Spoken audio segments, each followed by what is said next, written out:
नमस्कार. आयच्या हिडोनात तुमकां सगळ्यांक येवकार. आज आमचे बरोबर असे गेस्ट आसात तांकां म्हणपाक येतात की we in the eye of the storm म्हणून. ते गोवा मायल्साचे CEO आणि managing director Utkarsh Dabhade. Sir, welcome to the show. Thank you. Let me begin with asking you a very simple question. Goa is usually considered a very hospitable state. When you entered here with a business plan like Goa Miles, did you anticipate such kind of acrimony? Very honestly speaking, being a citizen of Indian, I don't think going into any corner and you anticipate there will be any repulsions over here. However, it was surprising to coming down over here, all the way from Mumbai, right? And when we entered into this particular business, we understand that there are a lot of local geopolitical issues are there, which probably need to be handled. But it's a part of course now for us, and we're taking it. But yes, as a if you ask me whether it is anticipated, certainly not. Why did you think of coming to Goa, and how has that journey been so far? Apart from we'll come to the controversy later, but on ground, how is the situation? How is the response you are getting? Okay, so this story started when we come to know about this kind of requirement by the government, right? And typically, if you see across India, the state governments are not so willingly taking the topic of taxi business over here, right? And when we come to know that Goa is looking something like this, and since we are working in that domain from last 9 years, we thought that we are also right candidate to participate in that. And that's the reason we come over here, right? When we participate in tender, so that process, it was very surprising. The state government is asking not to contribute anything, rather putting some principles laid down for a businesses over there, which was very touching and emotions to me also. And I'll give you that examples of the these three principles what government has put into the tender process. They say you can't take anything out of the pocket of Goan taxi owners. So the question mark is there, then how to make a money out of the business. The second principle was that you can't change the pricing. And the third principle was that there should be utmost 100% transparency. So this was close to my heart also. And let me spend some time on this, right? I'm also a transporter. I'm a third generation transporter, a son of a transporter, a grand son of a transporter. I know the pain of this domain very well. Even though the vehicle owner, he will need to change one stepney, what our business is doing, how much pain he is having, and what is the trouble he's going through. I'm very well aware about that. And that's what the principle I laid down for my business in Pune, and we started on that. And somewhere I found a synergy of ask of the government. That's the reason I attracted towards this particular opportunity. But how has been the journey so far? Means you launched the app. How many cars and how much of a fleet you have now, and how has been the response, and what have been the challenges so far? Okay, so this journey is quite a learning journey, I'll say that, right? Because since certain things we didn't anticipated, when we started with the hands of late honorable Chief Minister that time, Mr. Mano Parrikar, on 6th of August, right? I think merely 55 vehicles we were having on the first day to serve their initial customer or pioneer customer. We started from airport and certain regions of Panjim area over there. And the journey was like every month we used to get a request from northern Goa, southern Goa, almost 150 odd vehicles they used to join us, right? So far we have accumulated almost 1,450 vehicles, okay? And this has happened over the period of last 10 months. So I'll say that it's a very concrete platform what we have built up now, okay? And we're looking forward, most of the Goan taxi cars will join this, right, as a part of the journey ahead. What have been the challenges? Means 1,400, but if you look at the market and if you look at the fleet of total taxi business in Goa, why have you not succeeded in convincing more guys to join you? Okay, a very a basic thing what I'll say that here the topic start for the controversy. Yeah. So any business which is there from the ages, right, it's a change management process, and we need to understand that the challenges behind the change management. Now both the stakeholder, I'll say that the entity who is bringing the change over here, and the entity who is going to adopt that change, both need to come on a common understanding. Then only the change management is very successful. The initial people who have joined with us, they are all also Goan. They are not an outsiders over there. We have 100% taxi which are Goan taxis. However, you need to understand the local market over here. There are certain stands which are there from the ages, and this stand work with certain principles. They want to do a business only on that stand. However, over the period, the population has increased. Over the period, the new inventory has been increased. There are certain vehicles which are not bound to any particular stand, and they are having dependency onto the specific unions or specific stands or hotels over there. So I think they are the one first to adopt that, and they have taken a benefit of this thing, right? Now it's a question that how best we can convince to the unions over there. We classify that this mindset challenge over there into 3 areas. The first mindset, that force them, somebody will take my business, right? And we are having that, hard challenge to convince them over there. And I'll come in detail, further on this part. The second challenge is that this particular concept, will it be technologically feasible to, a state kind of Goa, which is a small state? Typically, people consider Goa as a single destination. If you come from Delhi or Mumbai, people will not say that, I have to go to Madgaon or I have to go to, Patoda or Panjim. People say, I am going to Goa. So Goa itself is a state and itself is a, one single destination. It's a city-state kind of a thing. Is kind of that, right? So where this particular unions, whatever, their myths are there, we are putting some efforts on that. And I think, sooner or later, most of them will be convinced and they'll be part of Goa Mile. But what is your assessment? What is the market size, the business size as far as Goa is concerned and taxi business is concerned, and how it is divided right now? Okay. So if you see the typical taxi registration, whatever that 33,000 count is there, that encapsulate, a couple of different segments. The first is rent a car or a rent a bike segment over there, where I think almost 3,000 odd vehicles are there into that segment, four-wheeler. If you consider bikes, almost 18,000 are there. The taxi which are doing a business over here, I think they are in the range of 8,000 to 10,000. These are the numbers of transport department, right? So 8,000 to 10,000 numbers are there, and we are already having 1,450 with us. We are expecting others to join. So if you ask the market size is maximum 10K, not more than that. Not more than that.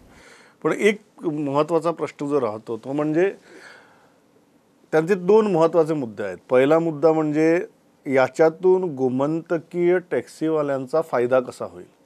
कारण ते म्हणतात की आम्ही एवढा rate charge करतो, आम्ही season प्रमाणे rate charge करतो आणि तो पूर्णपणे जशी हॉटेल्स करतात तसं आम्ही करतो. ॲपवर जर आम्ही गेलो तर ते स्वातंत्र्य आम्हाला राहणार नाही आणि त्याच्यातून एकूण संपूर्ण इंडस्ट्री जी आहे त्यांचंही नुकसान होऊन जाईल. याला तुम्ही प्रत्युत्तर कसं द्याल? ओके, तुम्ही जर म्हणालात की त्यांचा जो प्रश्न आहे तो खूप तसा बघितला तर व्यावसायिक पण आहे आणि भावनिक पण आहे, आणि त्याचं उत्तर खूप सिंपल आहे. म्हणजे खूप कॉम्प्लिकेटेड गोष्टी त्यासाठी करण्याची गरज नाही आहे.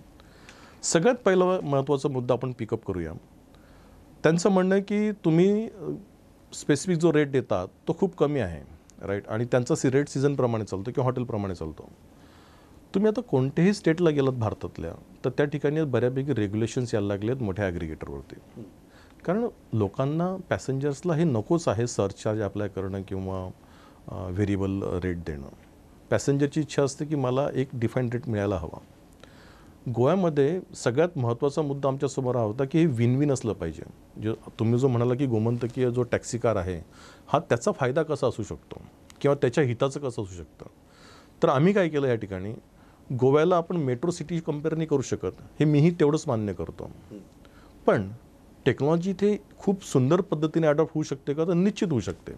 आणि ती कशी, समजा मी जर अदर ॲग्रिगेटर जे आहेत भारतामध्ये इतर काम करतात, मी जर त्यांच्याप्रमाणे रेट दिला, ज्यांचा रेट कॉमन आहे, जो बेसिक रेट आहे 8 रुपये ते 10 रुपये किलोमीटर ते टॅक्सी मालकाला देतात, आणि सरचार्ज मिळते त्याला 12 रुपये 13 रुपयेपर्यंत किंवा 14 रुपयापर्यंत नेतात.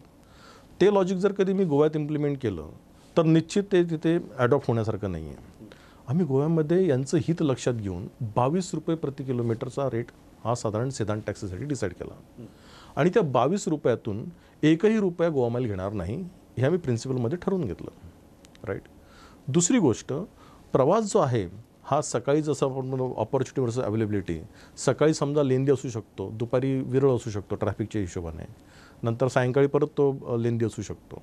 तर त्याचं ट्रॅव्हल मिनिट्स पण त्यात कन्सिडर केलेलं आहे. त्याचाही मोबदला आपण त्या टॅक्सी धारकाला देतो आहे.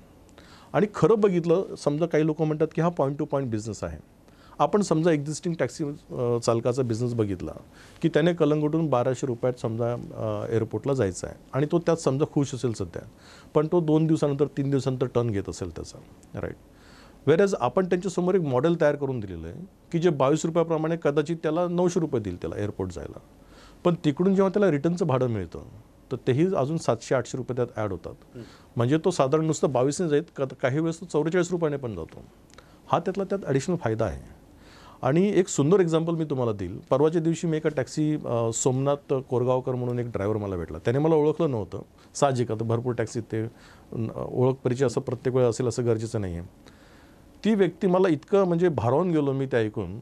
म्हणाला की सर, मी डेल्टिनला जवळपास होतो आणि मला ही ड्युटी मिळाली आणि ह्या ड्युटीवरती माझा ह्या महिन्याचा बरोबर ₹1,00,000 टार्गेट पूर्ण झालं. म्हणजे ही लोकं आता स्वतः डायरी मेंटेन करतात की माझा दिवसाचा खर्च किती होता आणि ॲपमधली फिगर बघून ते टॅली करत असतात, कारण त्यांना त्यांची कम्फर्ट लेवल हवी असते. म्हणजे सांगण्याचा महत्त्वाचा मुद्दा काय आहे की याच्यातून गोमंतकीय टॅक्सी कारकाचं भलंच होणार आहे. आणि ही भावना माझ्या मते मुळात तिला बेस नाही आहे की बॉय याने हा बिझनेस आमचा खाली येणार आहे. कारण जसं तुम्ही जास्तीत जास्त ऑप्शन लोकांना उपलब्ध करून दिले तर त्याचा वापर जास्त. एक जो मुद्दा आहे तो म्हणजे पर्यटकांसाठी, दुसरा मुद्दा जो आहे तो स्थानिकांसाठी. म्हणजे स्थानिकांमध्ये इकडे टॅक्सी वापरायची तशी संस्कृतीच नाही आहे, कारण ते भाडंच कोणाला परवडत नाही. तुमचा हा प्रयोग सुरू झाल्यानंतर काही अशी स्थानिक लोक किंवा एक chunk of it you have got as a business की जी वापरायला लागली टॅक्सी आणि ज्यांना फायदा होतोय आणि त्याचा टॅक्सी मालकांना सुद्धा फायदा होतोय. तुम्हाला आश्चर्य वाटेल ऐकून, जून हा पावसाळ्याचा पहिला महिना आहे साधारण. म्हणजे आपण ज्याला म्हणतो की टुरिझम बऱ्यापैकी कमी असतं या महिन्यात. साधारण दिवसाला माझ्याकडे 350 ट्रिप जे आहेत ह्या लोकल मारेल. लोकल जे सिटिझन्स आहेत, कोणाला हॉस्पिटलला जायचं आहे, कोणाला नातेवाईकाकडे जायचं आहे, कोणाला पार्टी संपवून घरी जायचं आहे, ही स्थानिक लोक आहेत. आणि आम्ही हा डेटा वेगवेगळा कसा करतो, जे तुमचे डेस्टिनेशन्स आहेत आणि माझे रिपीट कस्टमर जे आहेत त्यांच्या लोकेशनवरून आम्ही तो डेटा ॲनालाइज करतो. कारण टुरिस्ट जो आला तो बाहेरून एअरपोर्टहून हॉटेलला जाणार, हॉटेलवरून एअरपोर्टला जाणार किंवा बाकी डेस्टिनेशनला फिरणार. टुरिस्ट डेस्टिनेशन ते टुरिस्ट हे घरातून हा मिळाला डेटा हा रेसिडेन्शियल ॲड्रेसवरून, हे रेसिडेन्शियल ॲड्रेसला जाणारे लोक आहेत, रेसिडेन्शियल ॲड्रेसवरून हे हॉस्पिटल जाणारे लोक आहेत. आणि हे साधारण आता 34% आसपास आले, जे 8% होते in a month of December. म्हणजे टुरिस्ट हे आता तुम्हाला ऑलमोस्ट 1/3 सध्या तुमचा जो बिझनेस आहे तो स्थानिक वापरतात. हो, स्थानिक लोक वापरायला. स्थानिकामध्ये एका पॉईंटवरून दुसऱ्या पॉईंटकडे जाण्याची जी एक कल्चर आहे, संस्कृती आहे, ती आता रुजायला लागलेली आहे. निश्चित. आणि याचा फायदा कोणाला होणार? हा बिझनेस आतापर्यंत, कारण अनऑर्गनाइज समजा टॅक्सी बिझनेस असेल किंवा एखादा व्यक्ती कुठे 4 किलोमीटर दूर पण असेल किंवा 2 किलोमीटर दूर असेल, या घरात राहणाऱ्या आजूबाजूला कसं कळणार की मला टॅक्सी कुठून घ्यायची? एक तर त्याला नातेवाईकावर डिपेंड राहावं लागेल. समजा टॅक्सी मागवायची असली तर, आणि समजा मागितली आणि ती जर कधी ॲब्झॉर्बन प्राईसला येत असेल की मी 500 रुपये घेणार बाबा तुम्हाला हॉस्पिटलला जायचं असेल तर.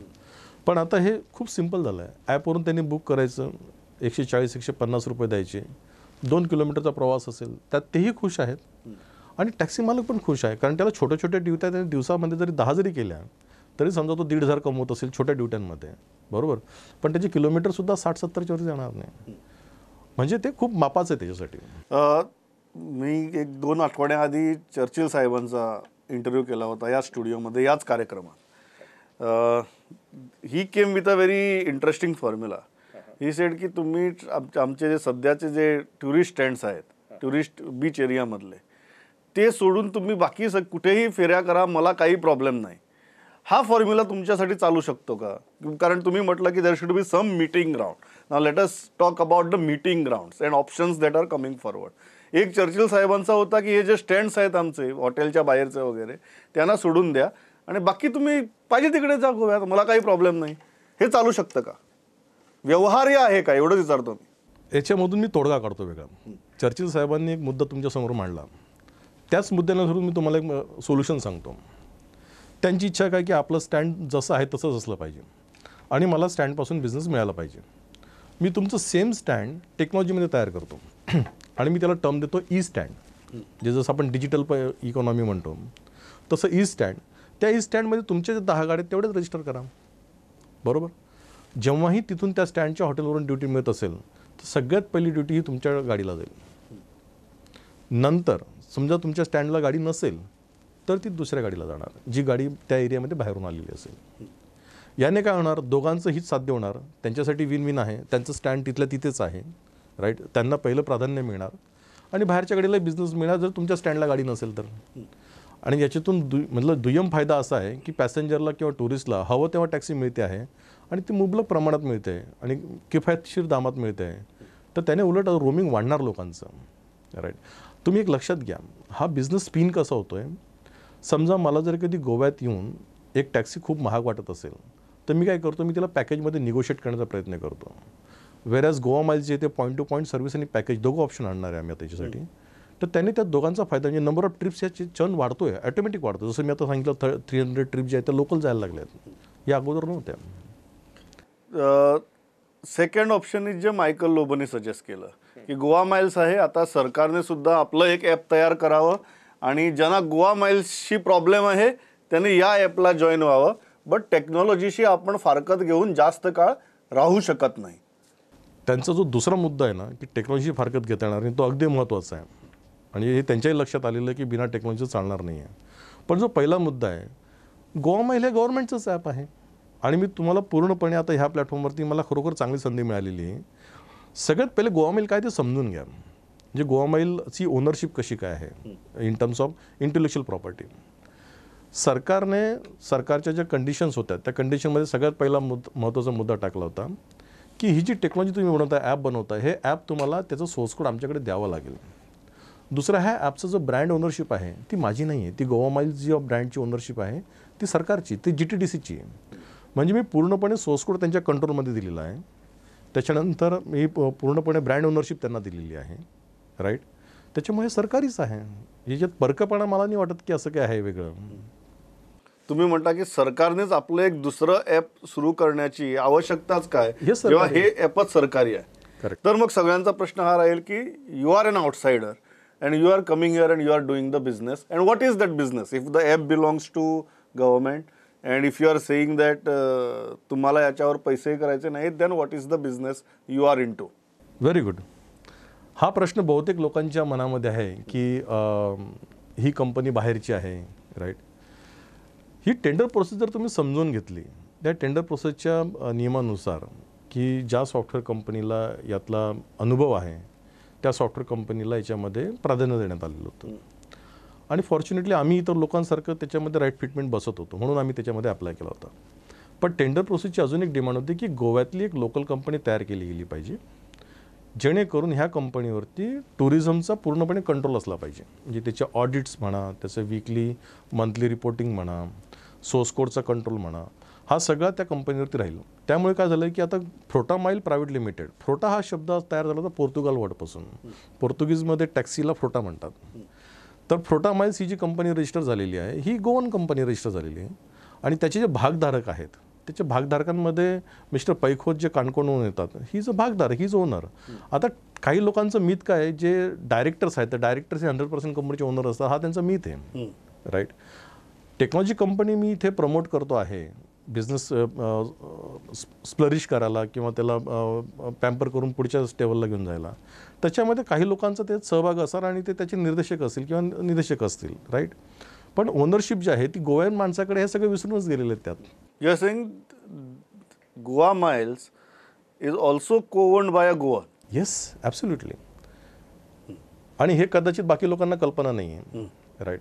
त्यानंतर दुसरा मुद्दा येतो की मी इथे का आलेलो आहे. मग आता जे हे सगळं असेल, you are the face of it, so you have to face it.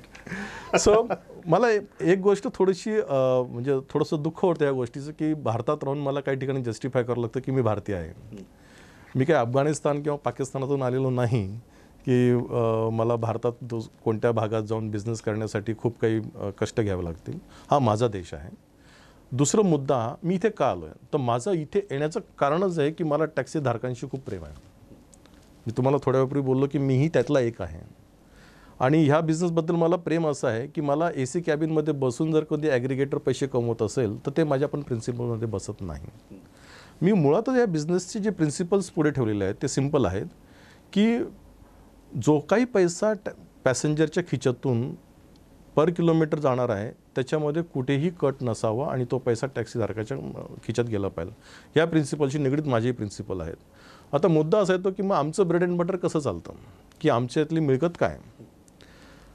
आम्ही त्यात एक खूप कमी अशी रक्कम ठेवलेली आहे की जी गोवा माइल्सचा जो एम्प्लॉय बेस आहे किंवा आमचं टेक्नॉलॉजी तिला सस्टेन करण्यासाठी आम्हाला वापरण्याची गरज पडते. राईट. 15 रुपये किमान आम्ही घेतो छोट्या ट्रिपमध्ये आणि 90 रुपये आम्ही जास्तीत जास्त घेतो. त्याच्यावरती आम्ही पैसे नाही घेत कुठल्याही ट्रिपवर आणि तेही आम्ही पॅसेंजरच्या खिच्यातून घेतो, टॅक्सी मालकाच्या नाही. त्याने 2 बेनिफिट म्हणजे आम्हाला खूप सरळ making a very important statement. I think मला वाटतं this is also coming in the public domain for the first time that your commission or profit doesn't go beyond ₹90 on any trip. Correct. That is what you are saying. Yes, that's correct. आणि भारतामध्ये असं कोणताही aggregator नाही ज्याने असे principal ठेवलेले आहेत. म्हणजे तुम्ही कदाचित बाकी मोठे ॲग्रिगेटर जर कम्पेअर केले तर त्यांचं कमिशन बेसिस ही 25% असते मूळ रकमेवरती. जी पण काही रक्कम जी ड्रायव्हरच्या खिच्यात जाणार आहे, समजा 1000 रुपयाची जर whatever is the total amount, right, तर 250 घेणार. 2000 असेल तर 500 रुपये ते घेणार. 2000ची जरी ट्रिप असेल गोवा मालची तरी तिच्यावरती आम्ही 90 रुपये घेतो, त्याच्यावरती घेत नाही. त्याच्यामुळे पॅसेंजरच्या खिच्यालाही बोजा कमी पडतो आणि पूर्णपणे पैसा जो आहे 22 रुपये kilometre multiply by J distance असेल तर तेवढा जो पैसा आहे तो टॅक्सी मालकाच्या खिच्यात जातो. आणि मी इथे ही सांगड घालण्यासाठी मला वाटतं माझा खूप महत्त्वाचा रोल आहे. हे जे पूर्ण एक्झिक्युशन आम्ही उभारलेलं आहे याच्यात mister Paikhota create the system. Exactly. आणि मला फक्त गोव्यापुरती मर्यादित ठेवायचं आहे, हे मी पूर्ण भारतात घेऊन जाणार आहे. आज तुमची मुख्यमंत्र्यांबरोबर बैठक झाली, त्याच्यात आपले टॅक्सी ओनर्सही होते. What I am hearing right now is that the meeting was inconclusive, and as a journalist that has not come as a surprise to me. How do you look at that meeting and what are your takeaways from the meeting? Okay. मला वाटतं आदरणीय मुख्यमंत्र्यांनी त्यांना बऱ्यापैकी समजून सांगण्याचा प्रयत्न केलेला आहे. आणि यात काही गोष्टी अशा आहेत की ज्या त्यांनीही पहिल्यांदा कदाचित ऐकल्या असतील टॅक्सी युनियनने. त्यांच्या हिताचं काय आहे ही गोष्ट बऱ्यापैकी मला वाटतं एका लेवलला त्यांच्या लक्षात आलेली आहे. फॉलोअप मीटिंगमध्ये निश्चित काही मुद्दे अजून समोर येतील आणि मला वाटतं यातून काहीतरी चांगलं सोल्युशन निश्चित लवकरात लवकर निघेल. You are positive. I am positive. मला एक गोष्ट खूप प्रकर्षाने सांगायची इथे की ह्या बिझनेसचे सक्सेसफुल जे आपण ज्याला म्हणतो की खंदे पुढाकारी जे असतील ते हेच आपले गोवन टॅक्सी कारच असतील. You don't call them mafia or gang or anything. I never said. Social मीडियामध्ये काय जे लोक उद्विग्न होतात, आता एखादा टुरिस्ट आला त्याला जर कधी एक्झॉर्बिरंट प्राइसिंग मिळाली असेल, कोणी मारामारी केली असेल किंवा कोणी त्रास दिला असेल. You don't feel there is taxi mafia in Goa? It's not a right way to put them in a mafia. Let me tell you. काही लोक असतील जे ॲरोगंटली गोष्ट बोलत असतील, काही लोक असतील जे हमरी तुमरीवरती किंवा हातापायीच्या गोष्टी करत असतील, तर ते मुठभर लोक असतील, ते सगळे नाही. आपले जे गोवन टॅक्सी कार आहेत त्या गोवन टॅक्सी कारला व्यवस्थित समजून सांगण्याची गरज आहे. त्याला त्याचं हित कशात आहे हे जर त्याला कळलं तर मला नाही वाटत ह्या गोष्टींचा काही संदर्भच राहील कोण माफिया किंवा कोण taxi car. You don't want to call them mafia? I don't want to call them mafia. You are very clear about it. See, I am very particular about that. See, all the... I am asking this because they are very strongly fighting against you. And these are the words used for them on numerous social media platforms. See, very honestly, I have no rights to call them mafia as a citizen and a business owner of this. माझा business शेवटी मी कोणासोबत करणार आहे? मी ह्याच लोकांसोबत मला business करायचा आहे. त्यांच्यासमोर बिझनेस करायचा म्हणून मी त्यांना माफिया म्हणत नाही अशातला भाग नाही आहे. राईट. माझ्यावरती आरोप प्रत्यारोप भरपूर लोक करतात. राईट. त्यात काही नेते पण आहेत. पण हा समजचा भाग आहे. कदाचित त्यांची समज क्लिअर झाल्यानंतर मला नाही वाटत त्यांच्यामध्ये काही म्हणजे त्याच्यामध्ये आविर्भाव राहतो काही शिल्लक किंवा द्वेष करण्याचा. आलं लक्षात. राहिली गोष्ट त्याला सोशल मीडिया बऱ्याच ठिकाणी माफिया म्हणतं. तर त्याच्यापाठी एक कारण आहे. तुम्ही जर कधी भरपूर क्लिप्स बघितल्या तर काही वेळेस पॅसेंजरला थांबवलं गेलं, उतरवलं गेलं, मारहाण केल्या गेलेली आहे. तर त्यांच्या द्वेषाच्या ठिकाणी पॅसेंजर त्यांना माफिया म्हटणं त्यात काही मला वावगं वाटत नाही. पण जर तुम्ही मला ॲज अ बिझनेस ओनर विचारत असाल, you don't want to call them that. I don't want to call them that. ते भरकटलेले असतील काही गोष्टींमुळे किंवा त्यांची मिसगायडेड जे असेल त्या मिसगायडेडपणाला आपल्याला त्याला व्यवस्थित करायचं. तेवढंच मला वाटतं याच्यामध्ये करेक्शनची गरज आहे. were you surprised when you started getting so much of public support? वेल म्हणजे जेव्हा हे कॉज पिटिशन म्हणा किंवा जे सिटिझन्स म्हणा त्यांच्या लक्षात आलं की हे खरोखर काहीतरी अभिनव कार्यक्रम हा सुरू झालेला आहे आणि काळाची गरज आहे, टेक्नॉलॉजी तुम्हाला हवी आहे, कारण opportunities availability when you demand you need to have a taxi over there. या अशा वातावरणामध्ये जेव्हा त्यांनी मला सपोर्ट करायला सुरुवात केली तर तेव्हा त्यांचा द्वेषाग्नी निश्चित टॅक्सी धारकांवरती निघणार, त्यात काही वावगं नाही आहे. But were you surprised that you are getting such kind of public support? ह्या गोष्टीत मी थोडंसं पॉझिटिव्ह होतो की मला वाटत होतं की जर समजा अशा घटना असेल की दुफळी तयार होत असेल की काही गोष्टी अपोजमध्ये आणि काही लोक तुमच्या सपोर्टमध्ये, तर मला सिव्हिलियन्सकडून बऱ्यापैकी सपोर्ट मिळेल आणि तो वाटतं त्यांच्या लक्षात आलेलं आहे की ही सिस्टीम त्यांच्या किती फायद्याची आहे. If this scuffle or tussle continues, this is my last question. Is there any point where you would consider exiting from the market? No way. There is no way. I'm not going to show my back to Goa. Okay, I'll be keep fighting over here. I know that I'm fighting for a right cause, and I'm in a right business. You'll fight, no exit. No exit.